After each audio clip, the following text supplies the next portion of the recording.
So today's question is, what drives individuals to consistently perceive themselves as victims or benevolent martyrs wronged by those they help?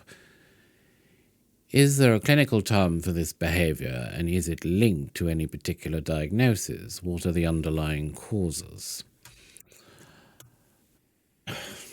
Well, when somebody sees themselves as a victim in different situations, thinking that they're always doing good for others, yet somehow always ending up getting hurt. It's really a complex mix of feelings and behaviors that doesn't necessarily fit neatly into one particular box.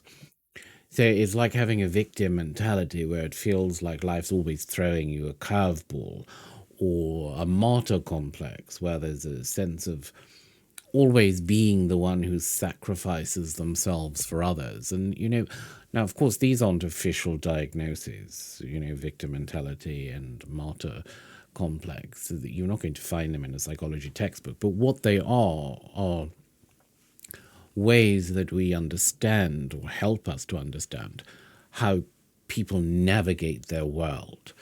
Now, of course, while not everyone who feels this way has a psychological disorder, and it's very important to say that, these particular behavioral patterns can sometimes overlap with traits seen in conditions like narcissistic personality disorder or borderline personality disorder. So, for example, in NPD, there might be a craving for sympathy and a knack for twisting situations to look like the victim.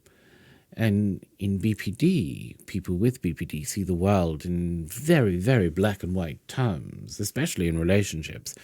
So, of course, this fuels a fear of being left behind and, in turn, feeling like a perpetual victim.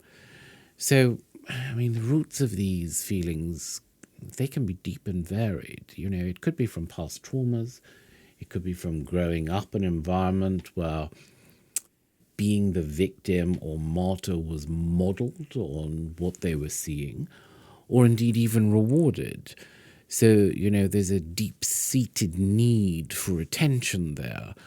Or, it can even be the way that we think about and process our experiences. So, it's, I suppose, a tangled web of personal history, psychological needs, and sometimes even our biology. So understanding this behavior is a lot like peeling an onion. There are so many layers to it, and there's not really one simple answer that I can give you. So I suppose this is a long-winded way of saying it's complicated.